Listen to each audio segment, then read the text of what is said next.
Hola, hola a todos. Continúo con mi registro de lectura personal leyendo teología sistemática. Los detalles del título, el autor, las páginas que estoy, lo ven en el título, también en la descripción.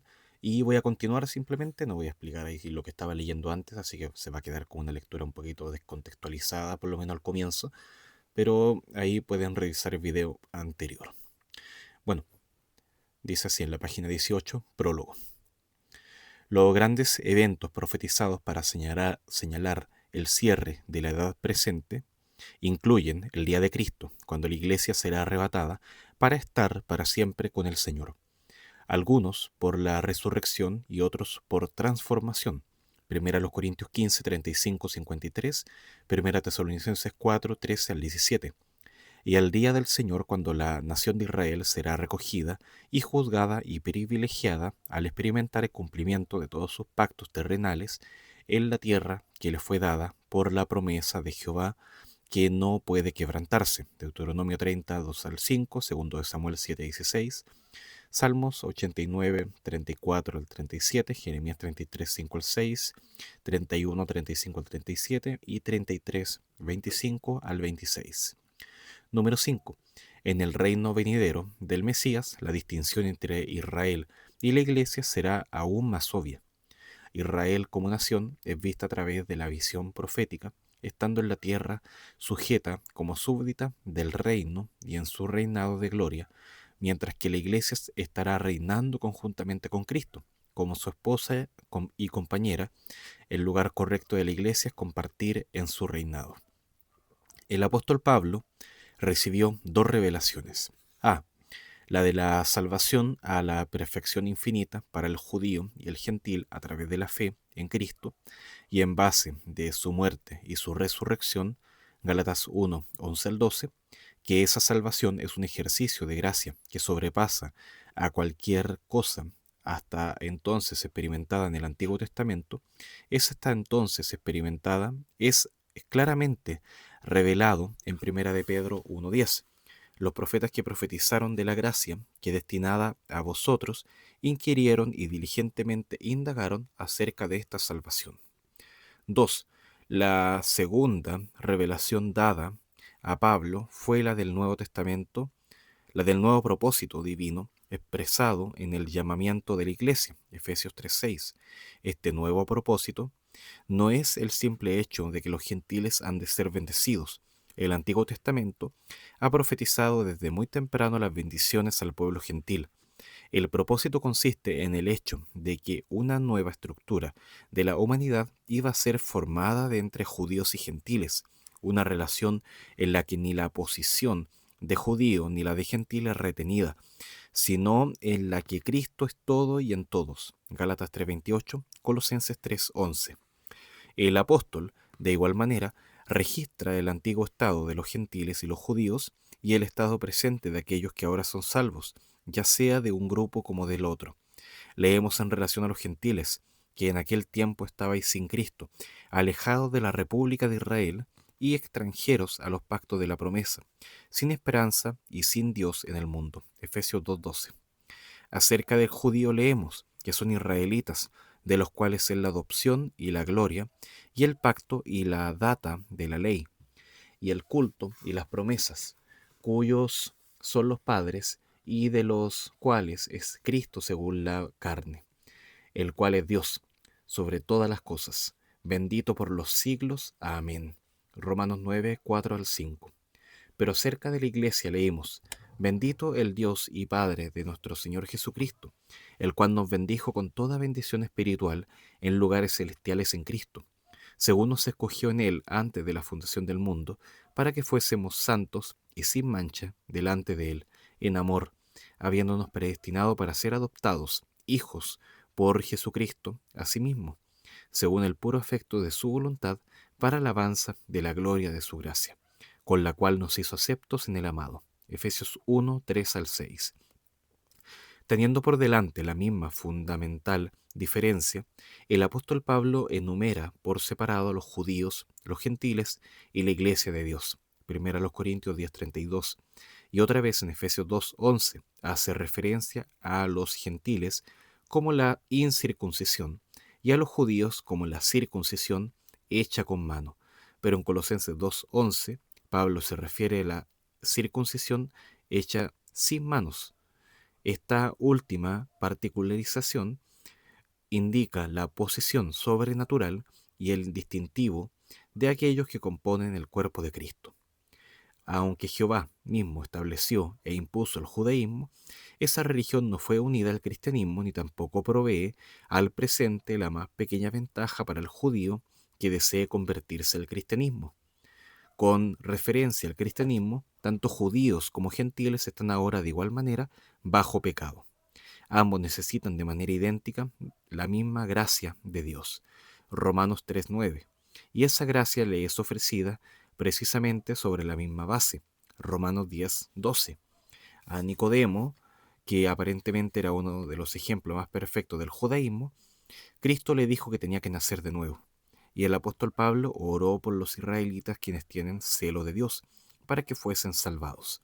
Ellos eran culpables, ya que después que los nuevos e ilimitados privilegios que en gracia habían venido a través de Cristo, Juan 1:17, aún continuaban asidos a los distintos aspectos del antiguo sistema de méritos judaicos, tratando de establecer su propia justicia y no sometiéndose a sí mismos a la justicia imputada de Dios.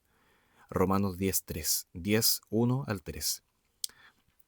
Quien no pueda reconocer que la Iglesia constituye un nuevo y celestial propósito de Dios, absolutamente desasociado tanto del judío como del gentil, Gálatas 3:28, Colosenses 3:11, sino que ve a la Iglesia solamente como una siempre creciente compañía de redimidos, reunidos igualmente de todas las edades de la historia humana, tal vez haga bien en reflexionar en estas ideas. ¿Por qué fue roto el velo? ¿Por qué el Pentecostés? ¿Por qué el mensaje distintivo de las epístolas? ¿Por qué las cosas mejores del libro de Hebreos? ¿Por qué fueron desgajadas las ramas judías? ¿Por qué el presente señorío y ministerio de Cristo en el cielo? ¿Por qué la visitación a los gentiles, al presente y no antes? ¿Por qué la presencia permanente del Espíritu Santo dentro de todos los creyentes? ¿Por qué el bautismo del Espíritu Santo, algo único en el Nuevo Testamento? ¿Por qué las promesas terrenales de Israel y celestiales a la Iglesia? ¿Por qué fue cambiada la regla de vida divinamente dada de la ley a la gracia? ¿Por qué es Israel asemejada a la repudiada esposa de Jehová, que luego ha de ser restaurada, y la Iglesia es asemejada a la novia desposada de Cristo? ¿Por qué los dos objetivos de la encarnación y la resurrección? ¿Por qué el nuevo día, el día de Cristo, con su arrebatamiento y su resurrección de los creyentes y con sus premios en el servicio y los sufrimientos, un día que nunca se menciona en el Antiguo Testamento? ¿Por qué los misterios del Nuevo Testamento, incluyendo el del cuerpo de Cristo?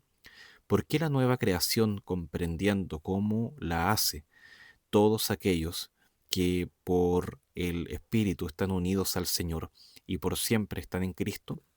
¿Cómo puede haber una iglesia estructurada como está, sino hasta la muerte, resurrección y la ascensión de Cristo y hasta el día de Pentecostés?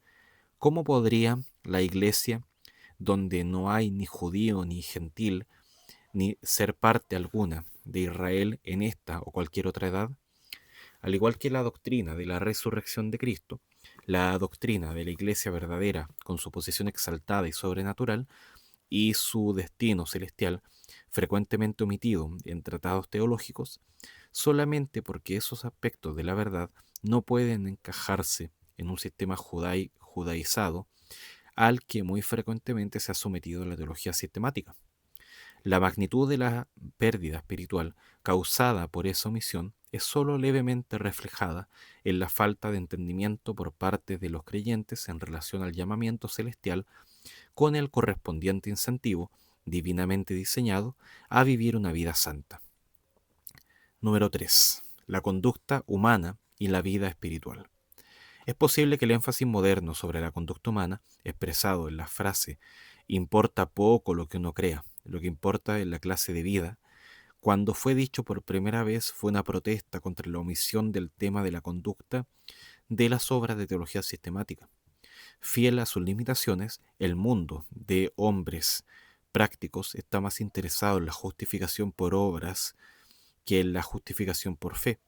Gran parte de la Biblia consiste en exhortaciones y el estudio de la conducta humana propiamente pertenece a la ciencia cuyo propósito es descubrir, clasificar y exhibir las grandes doctrinas de la Biblia.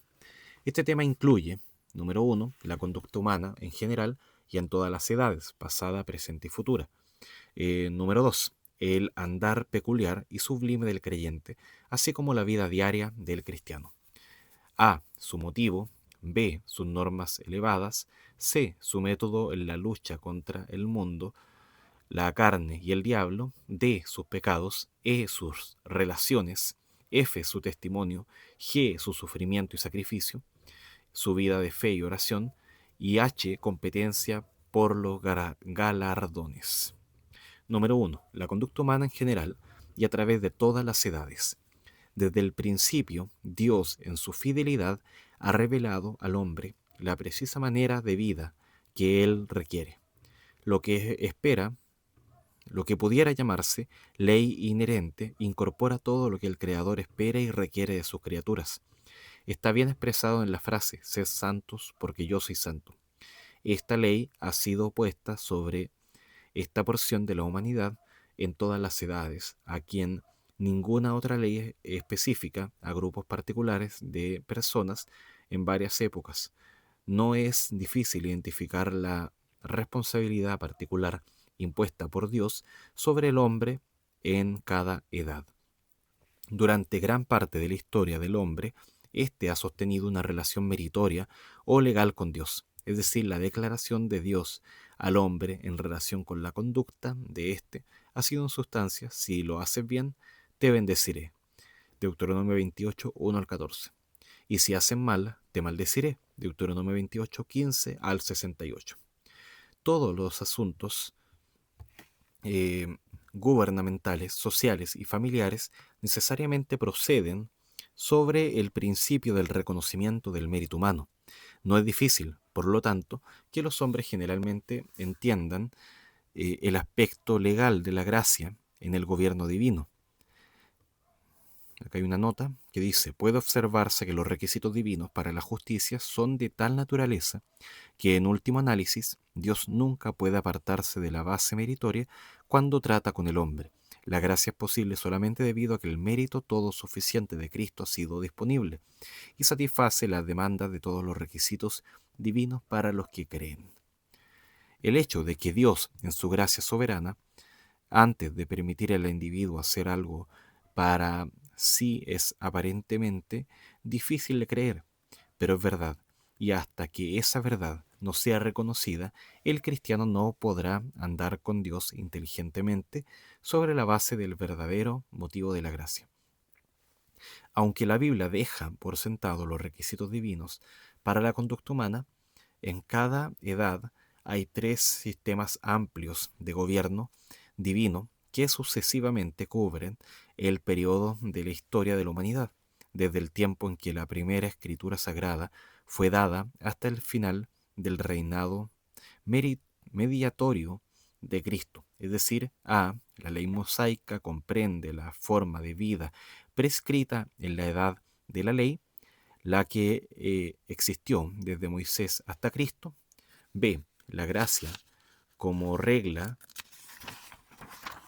de vida comprende la forma de vida prescrita para la edad presente, la cual se extiende desde el primer advenimiento de Cristo hasta el segundo. Y C, la regla de vida del reino comprende la manera de vida prescrita para la todavía futura edad del reino, la que sigue después de la segunda venida de Cristo, aunque con frecuencia confundido.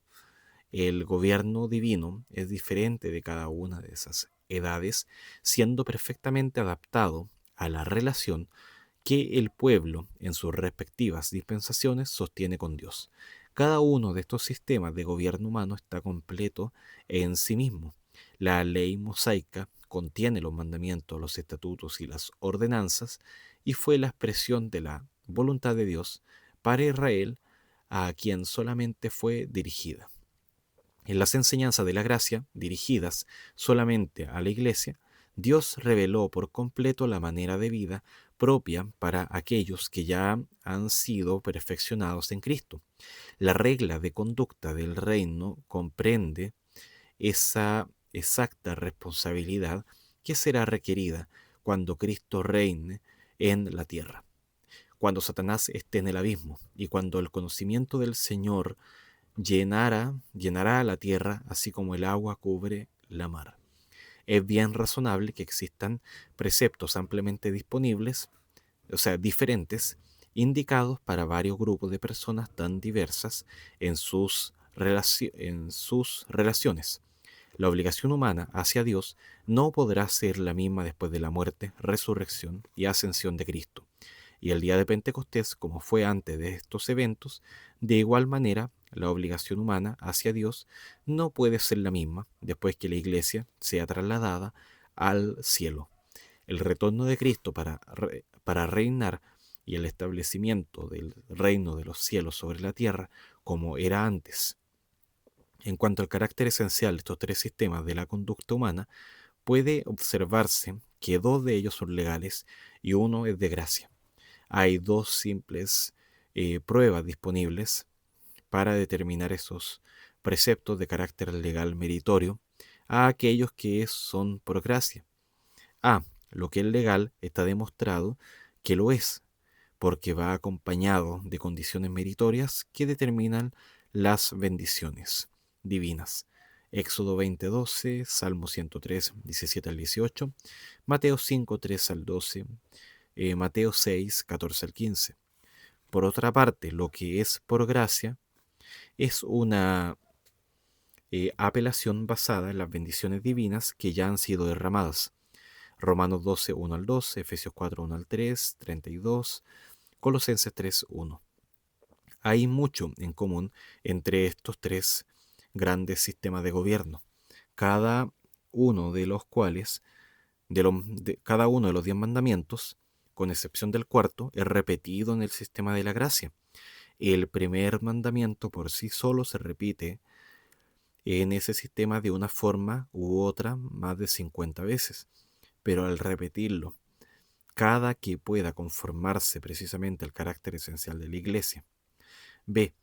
Otra vez, aquello que es legal es demostrado por el hecho de que solamente se aplica a la habilidad humana, mientras que lo que es por gracia es evidenciado por dos factores: la provisión de la ayuda divina y el ejercicio anticipado de esta. En general, el sistema de la ley es presentado en el Antiguo Testamento, Éxodo 20, 1 al 31, 18. Las enseñanzas de la gracia se revelan en porciones de los Evangelios, el libro de los Hechos y las epístolas del Nuevo Testamento, mientras que el sistema del reino es presentado en la profecía del Antiguo Testamento, concernientes al periodo mesiánico, y en aquellas porciones de los Evangelios sinópticos que registran las enseñanzas acerca del reino, por Juan el Bautista y por Cristo. La importancia presente de estas distinciones, especialmente aquellas relaciones con la Iglesia, es obvia. Número 2. El andar característico y la vida diaria del cristiano. De acuerdo con las divisiones generales de este asunto, como ya se ha indicado, podemos observar que el motivo que estimula la conducta y el servicio del que ha sido perfectamente salvado en Cristo es radicalmente más por necesidad, diferente de todo incentivo legal.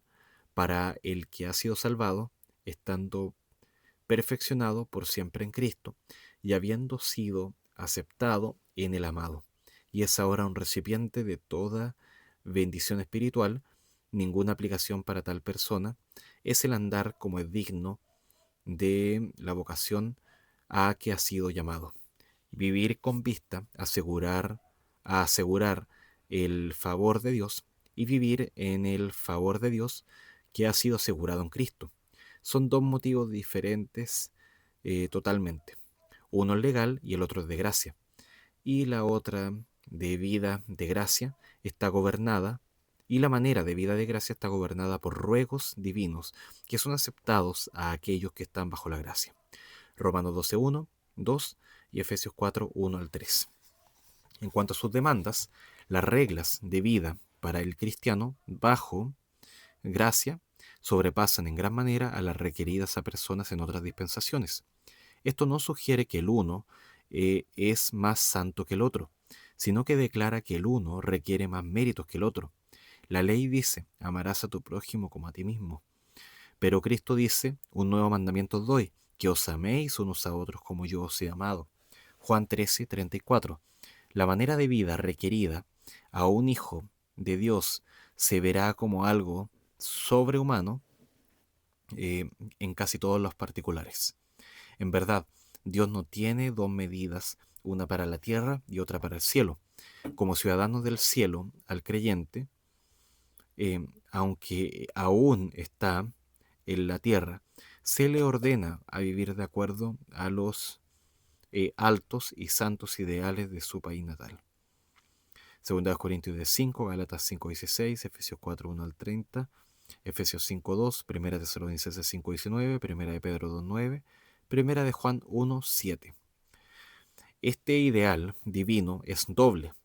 Primero, victoria sobre toda forma de mal, y segundo, la realización de toda la voluntad de Dios realizada por el Espíritu en el carácter y el servicio. La espiritualidad incluye estos dos aspectos mencionados: el ser debidamente librado de toda forma de mal en negativo, y es cuando realizarse en uno libra de la necesidad de una vida espiritualmente positiva en la vida cristiana para la gloria de Dios. La vida espiritual es el tema más grande del Nuevo Testamento, después de la salvación por gracia. Toda fase en esta vida sobrenatural está establecida en las porciones doctrinales de las epístolas del Nuevo Testamento. El predicador necesita conocer esas verdades y ha de experimentar forma alguna del poder divino en su propia vida o en su ministerio. Asimismo, necesita saber este sistema de verdad para poder guiar a otros por el camino de la santidad y del servicio inteligente. Los seminarios generalmente no ofrecen introducción a este importante campo de la doctrina, pero a manera de contraste, en varios sitios han surgido convenciones con el propósito específico de estudiar con profundidad la vida espiritual. Estas, al parecer, son hasta cierto punto una protesta en contra del trágico fracaso de las instituciones teológicas en preparar pastores y maestros para el uso de los sagrados eh, ministerios que Dios ha encomendado. El método del cristiano en su lucha contra el mundo de la carne y el diablo es también una revelación específica. En el momento de la salvación, el creyente entra en un triple conflicto de carácter humano en sus fuerzas y de largo alcance en sus posibilidades, tanto en sus trágicas derrotas como en sus victorias gloriosas. Todo el alcance y el carácter del sistema mundial, dirigido como lo está por su dios Satanás y ofreciendo sus atracciones y alicientes, es fiel y exactamente presentado en el Nuevo Testamento. Así también la doctrina de la carne, Sarge, eh, Sark, con su constante enemistad, contrista el espíritu, y todas las cosas espirituales es fielmente declarado para que el creyente no tan solamente entienda la complejidad de su nuevo ser, sino que también conozca la manera en que esa vida, a pesar de la carne, pueda convertirse en una vida espiritual, neumáticos, para la gloria de Dios. Y de igual manera el creyente se enfrenta al gran enemigo de Dios, quien es un impaciente y cruel enemigo, em, y quien con fortaleza y estrategia sobrehumana anda como león rugiente buscando a quien devorar. La unción, la única provisión para la victoria en este triple conflicto es una confianza sencilla en el poder del otro. Este plan No debe parecer extraño a quien ya haya descubierto los resultados maravillosos que se aseguran cuando se ha confiado en el Señor para la salvación del estado meritorio, del estado perdido, digo. La fe es la victoria que vence al mundo. Primera de Juan 5:4. Es la confianza en el Espíritu de Dios, lo que vence a la carne. Gálatas 5:16 al 17. Y es la fe la victoria que vence al diablo. Efesios 6:10 al 11 al 16. Primera de Juan 4:4. Judas 9. No es suficiente demandar que los cristianos que sean buenos a la luz del modo de vida sobrenatural perteneciente a su elevada vocación, sus propias limitaciones y el triple conflicto a que ellos se enfrentan. El problema para ellos es cómo hacer lo que es bueno, Romanos 7:18, y mientras que el apóstol no aprendió con precisión los distintivos que gobiernan la vida de fe, solamente conoció la derrota. Romanos 7:15 al 24. El conjunto de verdades relacionadas con la vida de victoria en el Espíritu es tan extensa y sus principios tan divinamente ordenados como lo son también los mismos distintivos en la doctrina de la salvación. En este cuerpo de verdad, uno es confrontado con ese aspecto particular de la muerte de Cristo que señala el juicio de la naturaleza del pecado. Este aspecto de su muerte es el fundamento natural, es el fundamento justo de toda la obra de Dios en la santificación. Esta no es una simple cuestión en decidir lo que es bueno y lo que es malo. Es claramente cuestión de reclamar el poder divino en la manera prescrita por Dios para vivir de acuerdo con las reglas del cielo. Que nadie se imagine que esos aspectos de la vida son conocidos intuitivamente. Por el contrario, ellos demandan la más cuidadosa introducción en el aula de clase, a la vez que la oración profunda y ajustes de largo alcance en su vida, si el pastor ha de ser hombre de Dios y que aplica la inteligencia a la dirección de vidas espirituales.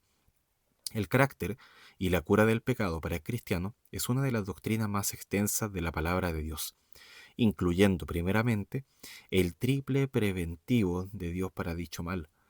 La palabra de Dios, la habitación del Espíritu Santo y la intercesión de Cristo en el cielo.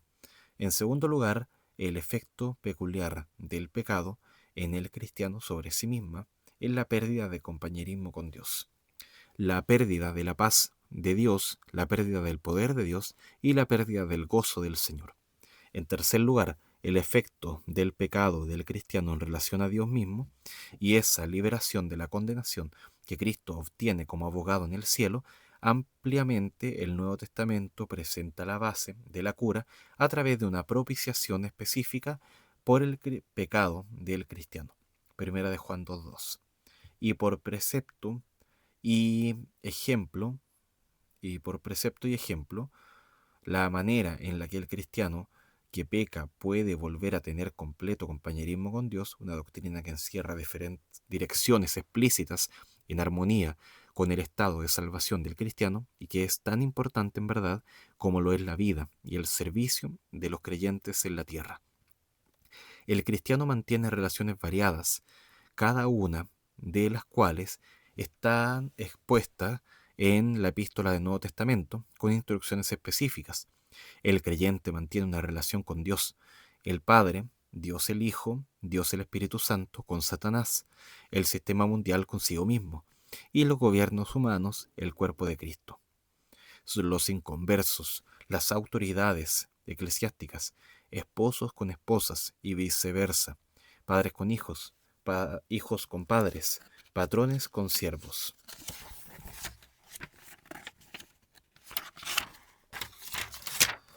Siervos con patrones, el fuerte con el débil con el fuerte. El cristiano es un ciudadano del cielo y después de su salvación es detenido aquí en este mundo en la capacidad de testigo. Él es un peregrino y un advenedizo, un embajador en la corte del cielo. En su oración intercesoria, Cristo no solamente dijo que los salvados no eran de este mundo, como tampoco Él no era de este mundo, sino que también Él los había enviado al mundo, como el Padre lo envió a Él al mundo. A ellos han sido encomendado el mensaje de la reconciliación y es a ellos a quienes ha sido dada la gran comisión. Después de haber muerto por los pecadores, no pudiendo haber habido un mayor deseo o un propósito en el corazón de Cristo que el de hacer que este Evangelio sea proclamado a aquellos por quienes Él murió. El pastor es un líder divinamente señalado y es un maestro en la promoción de esta empresa. El trabajo misionero debe ser la actividad principal de cada iglesia. El mejor aspecto de su inversión financiera y oración y, y nunca debe cesar en llamar a lo mejor de la juventud de la congregación a ir como heraldos del Evangelio hasta los confines de la tierra. Nuevamente, el estudiante de teología que va al campo misionero buscaría instrucciones en la espiritualidad misionera, pero aquel que sirve como pastor necesita esa instrucción aún más porque sobre él descansa ese liderazgo que alcanza nuevas vidas para el servicio misionero y la oración y el sostenimiento financiero de aquellos que van.